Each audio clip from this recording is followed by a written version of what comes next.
Honestly, with all due like humility and with all due ignorance, I think what the yogic tradition describes as samyama or dhyana, which is a certain art of like somebody's being, which is the art of concentration. It starts off as dharana, which is the act of concentrating on a particular object. It could be non-physical or it could be physical. And then there's dhyana, which is the constant fluid connection of you and the object, sort of like unbroken, as if like, and when you're in that state, sort of everything else mirrors out, everything else vanishes, and it's just you and the object, essentially, in the zone, flow state. And then there's, then there's samyam, or then there's samadhi, which is full absorption. You and the object become one. In a state of samadhi, though, I'm pretty sure you're out of body, out of mind. Even the object itself completely dissolves, and you're just in like sort of a space that you can't logically pinpoint, but you're aware and fully aware. And then to perform, and the art of doing all those things together is called samyama. So with that being said, I have no idea. So like I said before, with all humility and with all ignorance in my heart and in my mind, I think I know that if you focus on something, that you can make whatever you're focusing feel real, super real.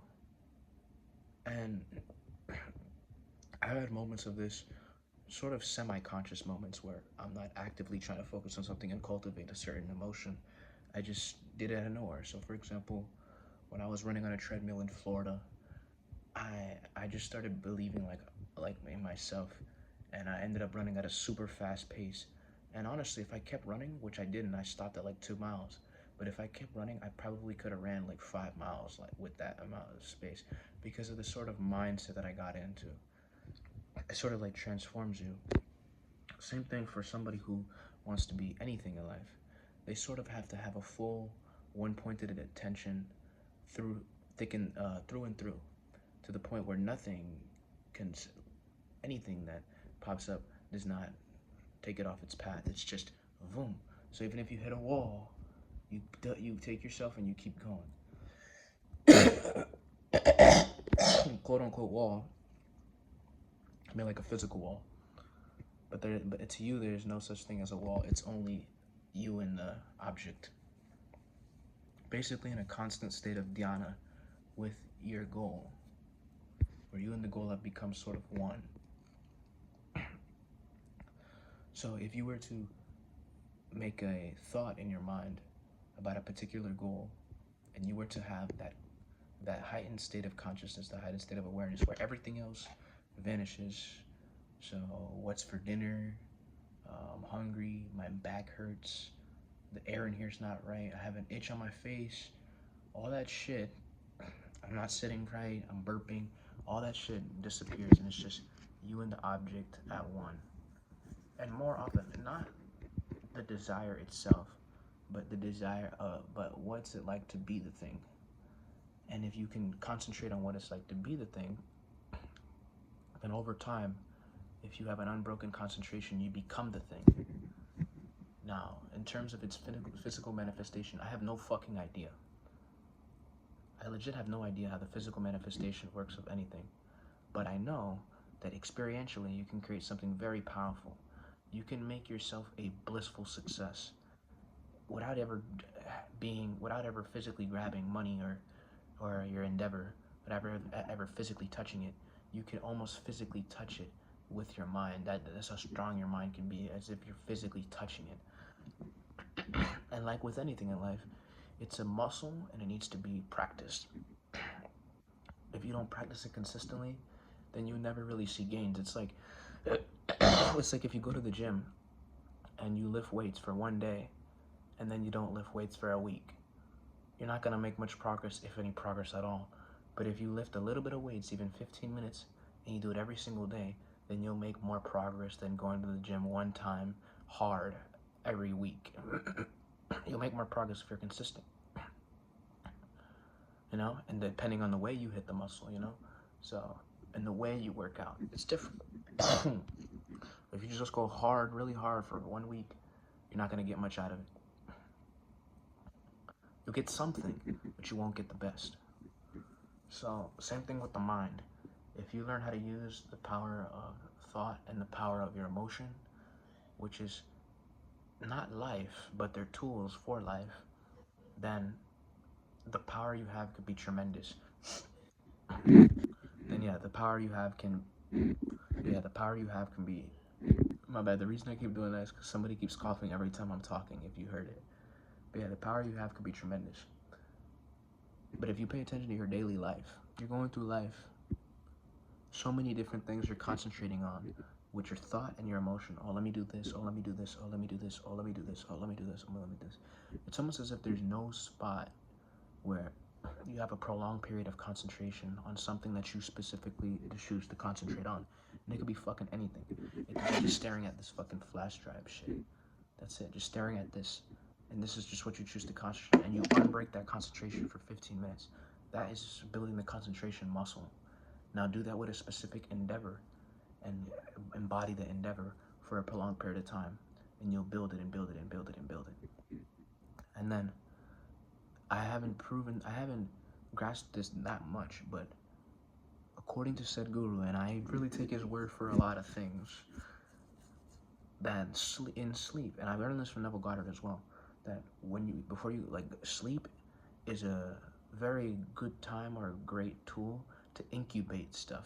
You can incubate stuff more powerfully than when you're awake in sleep. Said guru said something like this, I paraphrased it, but he said, in sleep you incubate much more powerfully than you're waking. So practicing concentration on a specific ideal or traits that you wish to embody in the personality and the identity, the persona, is great if you want to. Sleep is a great tool for incubating those, or just being in a natural relaxed trance state throughout the day is efficient as well.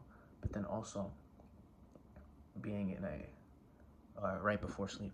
And one thing that everybody can agree on, that relaxation plus concentration is the way to realize anything. If you're too relaxed, then you can't concentrate. If you're too concentrated without relaxation, then you become an anxious mess. So you blend the two of relaxation and concentration, and you do the best you can with what your surroundings are, the way you can get relaxed, the way you can get concentrated. And that is the way to attain anything. The Buddha said, Gautama Buddha, Gautama, I don't know how to say his name, but he said that when the thought becomes your breath, it becomes your being. So if it gets to the point where whatever you're concentrating on becomes the breath, then it becomes you. It's the most simplest thing ever. It's just people cannot keep their minds concentrated for even 5 minutes of a stretch. 5 simple minutes. What's his name? Andrew Carnegie said, where he put a dot on a piece of paper, and people were asking him, "Are you a fraud? Are you a fraud? Are you into bad business, whatever?"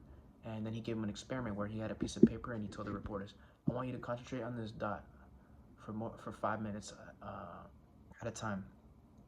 And they couldn't do it. They kept fucking moving around and they couldn't do it. And he says, I can concentrate on anything for 5 minutes at a stretch. And it's really just as simple as that. Can you concentrate, unbroken concentration on something for 5 minutes? And that in and of itself is very powerful, because once you create the state of the thing without any doubts, without any subtle impressions of, oh my God, how am I going to do it, or it's not going to work out, which is another thought that you're entertaining. But if you create a constant fluid concentration of what it is you want, as if you have it, unbroken, beyond doubt, then it builds. And you do it frequently, and it builds and it builds and it builds and it builds. And you do it before sleep, and it builds and it builds and it builds and it builds. At first, it's just a seed in the ground. It's a seed. But if you water it every day and you do what you need to do and you give it sunlight, meaning you practice with it and you grow it, then one day it will be a great big fucking tree. But at first it's just a seed, and you need to put, water and sunlight and give it air and shit like that, and then it'll become big. And that's just with the thought. But the concentration muscle as well. Like, the concentration muscle is just a seed in everybody. And if they give it attention and they give it water, sunlight, let it grow, then it'll become a great big tree. And now you have a very powerful tool, the concentration tool, which can get you anything in life. It can get you enlightenment, it can get you money, it can get you anything if you have the ability to concentrate on something unbrokenly. Things to point out though, your body needs to be loose. Your body needs to be loose so that your back doesn't get agitated. You need to be relaxed, and shit like that, and then you can concentrate. Anyways, that's all I have to say.